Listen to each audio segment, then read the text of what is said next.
Well, hey there, dear listeners and viewers. It's me, Michael Osinski. And it's also Tyler Esselman. And you are listening to or watching This One Goes to 11. This One Goes to 11, as you might know, is the podcast where Michael and I invite someone each week into our virtual living room to make their case for what they believe is a perfect album. So perfect that 10 out of 10 just is not good enough. Nope. What's up, dude? How are you? You doing all right? Yeah, doing okay. You know, I mean, Yeah. might be the same day as our last recording, as you can tell Maybe. by my wardrobe. I don't know. I mean, you've changed, so the viewer will have no idea which one of us is telling the truth. Just a little bit of theater. As you know, we love theater.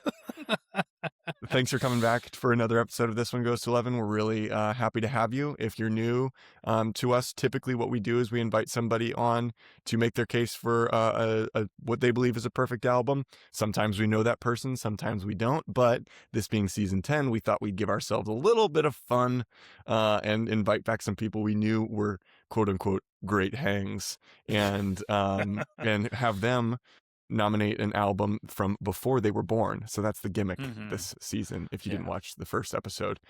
So this will already be somebody who's been on once, and they specifically had the task of nominating an album from before they were born. I believe this was your idea, Michael. I think this was a little gem from your head. Yeah, because I wanted us to hang out with people we had hung out with before, because I'm an introverted Scorpio, so that scans. We love you for it. And then also, I wanted, frankly, us to cover some older albums, because things have been relatively recent, and so we wanted to push things back a little bit.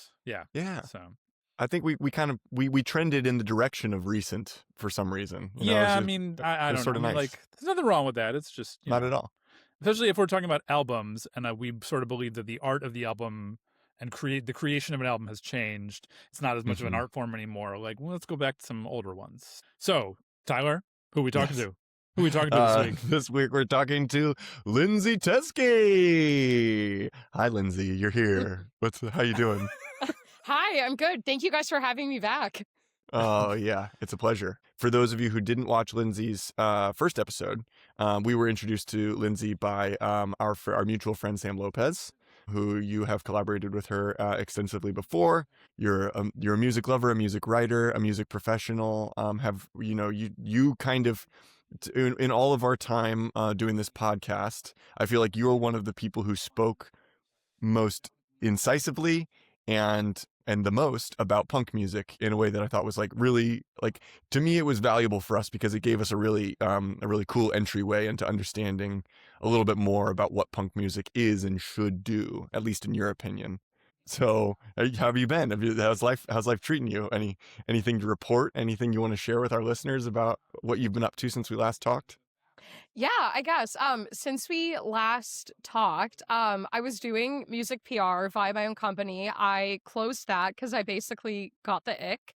It actually became legally dissolved 2 days ago. So, oh, congrats! Thank you. I'm just no more paperwork. Totally. And so now I have a totally different day job, but I pivoted back into writing more. So I always had a Substack called The Band Bible, but I kind of went more full tilt into that. And it's actually funny, kind of per talking about older albums. Most of the people I prefer to interview on The Band Bible are people who had their breakout years in the 60s, 70s, and 80s. And so it's a fun, coincidental synthesis there. But yeah, so that's what I'm up to at the minute. That's awesome. I got to say, I was saying to Michael beforehand, some of the names I see go through that Band Bible are auspicious. There's some good, you're talking to some people, some real people. It's awesome that you have had been able to get those conversations happening. Good for you. Thank you. Yeah, I still can't believe it at all. I have not processed absolutely anything that has transpired on the Band Bible within the past 6 months. Maybe I never will, but I'm very grateful for it and I love it. But has it sunk in? Not even a little. That's good. Keeps you honest, right? Exactly. Everybody go follow it. Go subscribe to the Band Bible. You won't regret it. Great music writing happening there. Thank you. Well, dear listeners and viewers, you may remember Lindsay from, I believe it was our pink and yellow season? I like to go by the color of the logo. I think we were pink and yellow. Season, yeah. The pink lemonade season. And on that episode, Lindsay introduced us to Never Mind The Bollocks, Here's the Sex Pistols, or It's the Sex Pistols, Here's, It's... I think it's Here's. Was Yeah. it Here's the Sex Here's, Pistols? Yeah, Here's the Sex Pistols by Judy Garland. No, by the Sex Pistols. That would be crazy. Amazing, yeah. So, Lindsay, since we've invited you back, would you please tell us what album hath thou brought before the tribunal for the second time? Yes, today I have brought More of the Monkees by the Monkees. Ooh, 1966. So we verified, we didn't ask you when your birthday is, but we're trusting the fact. We're trusting the fact that you were born after 1966, Lindsay. I was born 30 years after 1966. Great. Okay, so you fit the brief there. So I'm super excited to talk about. I feel like the Monkees are fascinating. I feel like Michael's facial expressions since we've been on video since earlier today have been so funny, and I can't wait to hear about what you think about the Monkees, Michael. But did you have much of a familiarity with them from before this? Yes, because I was a child in the 80s who watched Nickelodeon, which is when they started playing the episodes of the Monkees television show again. So yeah, I was already familiar with this. I will say I simultaneously did and did not expect this sort of album to end up on your list, and did not because of your sort of punk roots, but did because when you spoke with us last time, you talked about your love for the Village People. And so I was like, the Monkees feels more adjacent to Village People than Sex Pistols, perhaps. I mean, I'm no musicologist, but I'm pretty sure that I'm speaking truth here. They're anthropologically connected for sure. Yeah. We'll be fascinated to hear your story about this album and whatnot. But before we dive into that, we have to do everyone's favorite segment, which is called, Tyler. It's called The Beginner's Guide to the Monkees, More of the Monkees in 60 seconds. And Michael's doing it today. How are you feeling about this one, Michael? I feel okay. It might be tight on the time, but there's a lot of stuff I couldn't put in. So I have a lot of stuff to talk about, which I'm sure Lindsay's going to bring up as well, because I just trust that, she's a music journalist. So she's thorough. Yeah. No pressure. No pressure, Lindsay. Just So, Lindsay, you might remember as you start to build your case, this is your chance to assess how Michael does in whatever terms you see fit, summarizing the Monkees and this particular album in 60 seconds. Okay? Okay. All right. Michael, are you ready? Yep. I've got 60 seconds on the clock. We're starting in 3, 2, 1, go. Hey, we're talking about the Monkees, the brainchild of two TV producers inspired by the films A Hard Day's Night and Help to create a sitcom about a fictional Beatles-adjacent band. They cast Mickey Dolenz, Davy Jones, Michael Nesmith, and Peter Tork. Were they actors or were they musicians? Yes, and ultimately that tension created, tension. Their first two albums, meant to be soundtracks to the show, featured songs sung by the quartet, written mostly by outside songwriters, and recorded by uncredited session musicians. Their second album, More of the Monkees, released without the band's knowledge or approval in January 1967, was their most successful, spending 70 weeks on the Billboard chart, 18 of which were at number 1, due in large part to the Neil Diamond penned single I'm a Believer, which spent 7 weeks at number 1. Nesmith called it, quote, probably the worst album in the history of the world. Though they would soon get creative control over the music and release more albums, their show was canceled in 68 amid bad press, and the band dissolved by the early 1970s, but they enjoyed a brief resurgence in the 80s when Nickelodeon began airing daily reruns of the show, prompting the release of a new greatest hits album with one brand new song. Ooh, man. Right under the wire. Drop the mic.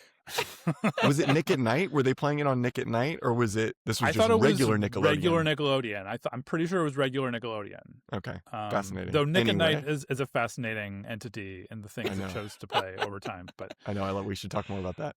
Anyway, that's on our TV podcast. All right, Lindsay, how'd I do? I think that was great. I don't think you left anything major out. I don't have any notes. Hell yeah! All right. No notes. Okay. You got to no notes. Damn. I'll take it. Take don't turn that down, okay? Yeah, write that one down. Do I get a certificate? Okay, Lindsay, before we dive into the Monkees, which we have a lot, I mean, you were nodding along with some of the things I was saying, so I know you know some of the things I probably left out. She knows ball. Yeah. So, but before we do that, we're asking our guests this season the question of how are you listening to music these days? Like, has it changed since the last time we talked to you? Like, has your relationship with it changed? What's it doing for you in your life now? Yeah, I guess the way I listen to it has not changed, and I'm not proud of this. Like, I really wish I could be the person who says, oh yeah, I've got a huge vinyl collection, but no. I almost exclusively listen to music on Spotify, which I know we all do it. I have a lot of complicated feelings about it because obviously Totally. not entirely ethical, but they make it too damn convenient. Right. I guess that in YouTube, honestly, depending on if Spotify's not loading, which the mobile app frequently does not. It's been so bad lately. It has So been so bad. bad. Yes. Yeah. I Which know. is capitalism's a race to the bottom, right? Anyway. Check that off the list. So a little true. bit. Capitalism reference. There we go. Okay, yes. There it is. No shame on I'm still in the Spotify ecosystem too, you know, like I just to me it feels like now at this point that streaming will need to be a component of most music lovers kind of system in one form or another moving forward, whether Spotify changes into something else or whether we like meaningfully move away from it and it becomes part of a different system. But you're right, it's just like the convenience of that playlist making apparatus and like the album saving and the whole library. It's so hard to, you know, it's so bred into me now over the last several years. And I think the model is so interesting because it's in such a way where they almost make it a pain to do anything else. And that pain can come in various forms. So I don't want to say that like a large corporation has got me, but they got me. Yeah. Well, that feels so gross to say. No, that's really honest. I appreciate you saying it because I'm right there too. You know, and it makes me think about TV as well, because what's funny is that after the streaming bubble, like maybe the streaming bubble's already burst or whatever, but I think we're moving back towards cable is basically what we're doing, right? Like for all of us for years, we just got rid of cable, but now we're just spending so much money on these streaming services to cobble together all the shows that we want to watch that we're basically spending as much as we were on cable packages back before streaming came about. Isn't it? It boomeranged right back around. I wonder if that's going to happen for music in some way, and I don't know what it'll look like. There's plenty of smarter people out there who are theorizing on this, on what comes next, but I really can't conceive of it other than, you know, like us completely going back to CDs and vinyl. That would never happen, right? Yeah, it'll be interesting. I think we might end up somewhere in the middle because I think that's absolutely right. And I think with like all forms of like entertainment media, there is kind of like a shift away from that. Like I watch so many movies and like I'm trying to watch everything that's in like the awards conversation right now. And it's just like there are certain streaming services that I don't and won't pay for. So there's like things that are going to get nominated that I like probably will never see because I don't want to pay for Netflix again. Sorry, Netflix. At the same time, that's like contributing to like the health of the movie theater, which is something that's been a point of concern. And I don't think those will go away for that exact reason. So it's so interesting that we're seeing this kind of unanimous shift across like all forms of sort of like media entertainment, no matter what that media is. But I have hope. I think this is a good shift. Are you going to a lot of shows, like a lot of concerts? What is that a regular part of your life right now? I've really slipped away with gigs lately. Like, I've really fallen off the wagon with that. It's bad. I think it's probably because a lot of my favorite bands are, like, dead or they don't tour overseas. They've all died. I get it. It's so dark, but like that's the honest answer about why I don't go to gigs that much. Sure. Well, is it hard to go to gigs in London? Is it a pain? Or do venues make it easy? They do make it easy, and there are tons of like really amazing small venues in London. I just struggle for like time, and like quite honestly, I would like most of the time I'd rather just like go to the movies. Like I have memberships to like 4 different cinemas. Good for you. And of course, when someone I like does come, it's like in a massive stadium and it's like 80 quid for a ticket. And I'm like, okay, well, I could do that or like pay my electricity bill for 2 months. So like, it doesn't make it easy. But yeah, there's a really, really good, really robust sort of like gig economy here. It could be better, but like there's a lot of like good stuff at really great venues on offer usually. Michael's back in Philly, so I'm trying to get out there and see some shows with him at some of these classic Philly spots. I don't know if you have anything on your list right now, Michael, that you're trying to go see. Not really. It was funny. I was working on a show in the fall, and one of the students in my show, we would on breaks would talk about like bands we were listening to, and we were both talking about Geese at one Like you point. do. And I said, I was like, they're going to be in town. He's like, oh my God, we should go. I'm like, well, there's two reasons we can't. One is that they're going to be in town on opening night of the show. And he was like, oh, okay.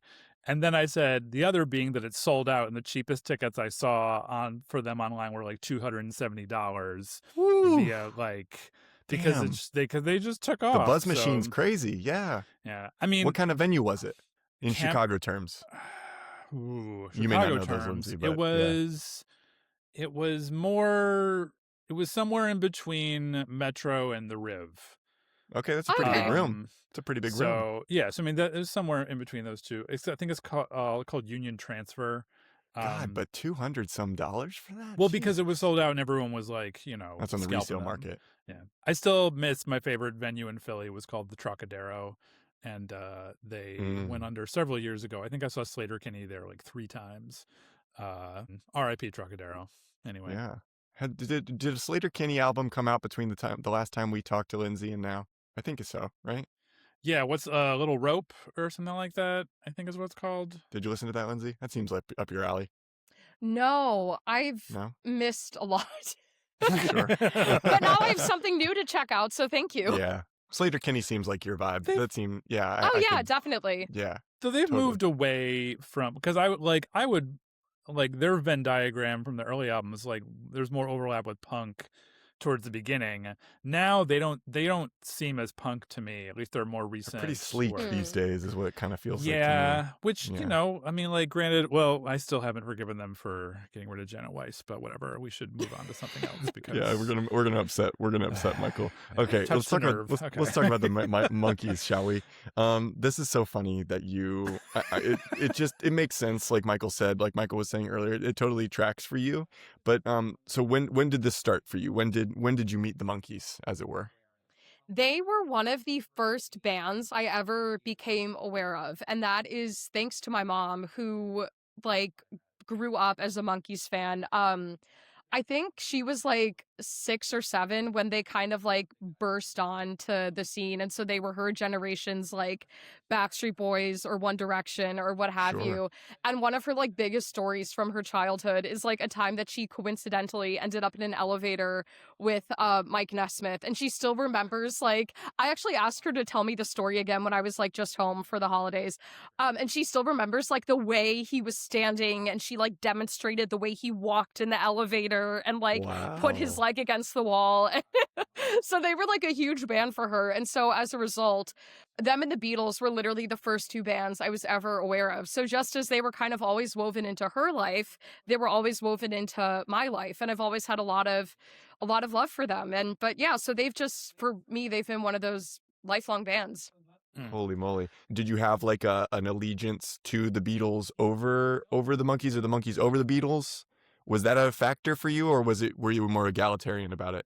Oh, that's a great question. I think I gravitated towards the Beatles at a bit more full tilt, and that's solely because my brother and I chose to name our childhood dog Ringo. Great name for a dog. Truly. It was a great name for a dog. Yeah.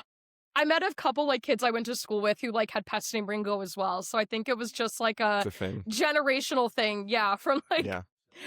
kids whose parents were born in the 60s. But yeah, I never liked the Beatles more, but I kind of like had more of an intimacy with their work earlier on than the Monkees for maybe no particular reason. I think it could probably just be because they're more like culturally prevalent. So in some ways, it feels you referenced Backstreet Boys and One Direction. Yeah, and I like this I take. was thinking about this while I was at the laundromat today. Re-listening to the album. Are they the original boy band? Because I mean, they were put together for the purposes of creating pop and performing pop music, and let's be real, making money. So, like, are they the original? I was trying to think of a band that came before them that could qualify, because the Beatles, at least, like, I mean, John Lennon, was it the Quarrymen? Is that what the name of the band was? Before the Beatles got Yes. started, they were at least like 3/4 of the Beatles, and they just, had to find a drummer. So, like, I don't know, are they the original boy band? As so far as my research revealed, they were the first, or if not one of the first, manufactured boy bands. The Sure. only other like earlier example I could find that was like older was like some barbershop quartets. But That's probably where the real origins are, right? Like that's yeah, probably yeah. That's It was really fascinating. interesting. And then of course there's this kind of, maybe not in the terms of like the composition of the group, but the people writing songs, like professional songwriters writing songs for a band to play. Like clearly that phenomenon was already in place for who knows how many decades before in the Yeah. popular music industry. But I do think just the sort of motivation for it, that kind of corporate motivation, that that sort of economic mindset about it, it feels a little weird, doesn't it? Isn't it? Like, it's, let's just say it's not very punk rock, right? We just talked at length Yeah. about punk with you, and so like there's a fascinating dichotomy between the two bands that you have talked about on this podcast being the Sex Pistols and the Monkees, right? But speak to that contradiction, or what I see as a contradiction, if you will. What how does that live in you? Okay, I did think about this. And yes, like they are so different and their origins are so different and their trajectories largely are so different. But what really unites them together in my mind, and this is in part why I chose this album, is because they both faced adversity in terms of trying to become the artists that they wanted to be without limitations. And so I think the fact that the Monkees approached that as robustly as they did, and the fact that they even approached it at all, because they could have just taken the Sure. paycheck and been like, all right, I'm good. The fact that they really fought for that when that fight was optional, I think is very punk rock. And so I think Hell in yeah. terms of their approach to autonomy and fame and success and creativity, there is a very, I guess, kind of classic punk ethos that was alive in the Monkees, particularly surrounding this album. Okay, good. I totally buy that. I totally I'm not gonna say that I set you up for that, but I do think that you're totally right in that. I mean, Mike Nesmith did punch a hole in the wall of Beverly Hills Hotel. Only real heads do that, like Yeah. that's a big deal. Specifically, like, surrounding this album too, because I mean, it was after like all the controversy about them not having any approval of what came out. Was the guy Don Kirshner was the guy's name? Yeah, Don Kirshner, yeah. Kirshner. And he was he was eventually removed from their projects. But I like Mike Nesmith. I think a friend from college, I don't know, I doubt she listens to the podcast, but I'm probably going to send her this episode now that we're talking about it, was a huge Monkees fan and loved Mike Nesmith. And I mean, like, I think I gravitate towards him maybe because he feels like the brains of the operation. I will confess one of his songs is my favorite song on this album, because he was allowed to write. Occasionally they let him get a few in there, and but the one he sings is the one that I like the most on this album. But oh yeah, that's a great one. I very nearly selected that one, but yeah, I totally agree. He's always been my favorite Monkee, largely for those reasons. So yeah, and the totally hat agree. and the hat too. Oh, Like, the hat's amazing. It's just amazing. He was a hipster before. He was like a 2000s Urban Outfitters hipster before that sort of hipster existed. Yeah, definitely. I think he really did kind of, I never thought about this until now, but that's so true. He really did like create, I think, an enduring image that people may not even realize is kind of like he's who those roads lead back to. But like he so is. That's so, yeah, I didn't even think of that till now, but that's awesome to think of.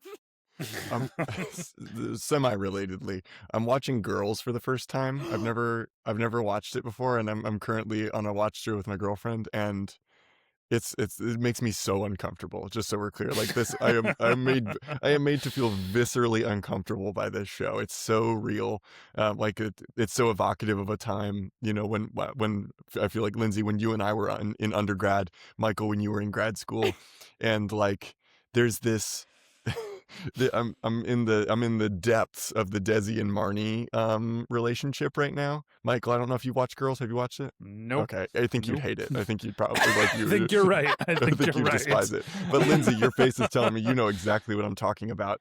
And there's that folk singer-songwriter duo thing. Like, I think there's a Monkees sound that I think they're trying to emulate, and that it turns so cloying in their voices. But the Monkees make it sound really authentic. And I don't know what the difference is. I don't know how they do that. Do you know what I mean? Yes, I love that you said that because I'm actually about to do a girls rewatch with my husband soon. Okay, It'll good. be my third time watching the whole series through, but his first. But now that you said that, I'm definitely going to like pay a newfound attention to that arc, which is just like a wild arc. Like I love that they even had Desi and Marty start a band. Yeah. But yeah, that is so interesting. I've got to go back and listen to some of their stuff and like kind of like string it all back together in my head. I don't know. I think like a lot of that might just be like the time. Yeah. Because with Desi and Marnie, talking about them like they're real artists. Right. Like Allison Williams and Eben Moss-Bacharach, you know, like these two, they play it so well. They play it so unlikable. It's great. They do. Yeah. I think like with their act, they were trying to like become successful by like replication and by tapping into what they already knew was workable. I think particularly at that time, like I definitely don't get a sense that Desi and Marnie were trying to like innovate. Like I think they were trying to do like a cash grab as a way to like put a band-aid on their relationship. Sorry for the spoiler for anyone who may not have watched Girls. It's clear from the moment they meet though, so you're not. Oh yeah, exactly. Right. Whereas like the Monkees, they were trying to innovate. They were trying to like create and orchestrate and push through. And there was, especially I think like on Nesmith's part, like a real desire to like curate and create and not just kind of like do it to do it and to, you know, have like ulterior motives in the mix like Desi and Marty do. Yeah. So I think that's probably why. But oh my gosh, I'm gonna watch that arc with a whole new light now. Thank you. Text me when you do. I want to just you know, we're getting to close to the standout track, but I also want to just say how I listened to the deluxe edition of this that's on Spotify. Oh and yeah. It's 30 songs, you know, like it's 30 songs, but it's only an hour and 15 minutes for the deluxe edition, which is crazy because these songs are tight. You know, they're like really, really like when you think about efficient pop music and you think about stuff that really just it has impact in a very small container. I'm amazed at what they're able to do, and that also kind of feels punk, like a little bit punk to me, right? Short songs. Yeah, absolutely. Yeah. Mm-hmm. I mean, there are so many songs on here that sort of it's coming out of that like that pop songwriting factory, if you will. I'm going to use a capitalist term, but you know, there we go, second capitalism reference for the episode. But like, I mean, you know, the fact that, you know, Neil Diamond is writing songs for them, and Neil Sedaka, we got both of the Neils, and the one song on the album that is written by Carole King and Jerry Goffin, like you can just tell, like you just, you know, that's the one. But I suppose we should ask you, Lindsay, what your standout track is from this album. Okay, I'm going to preface by saying that like I almost chose 4 different songs before I landed on this one because it's just, you know, spoiled for choice. But in the end, I did pick Mary Mary. Well, dear listeners and viewers, if you are experiencing this episode on YouTube, then you are about to hear, and whatever sort of video container YouTube has provided for you, Lindsay's standout track. And then right after that, we'll continue with the episode. So go ahead, enjoy a little bit of music, and we'll see you on the other side.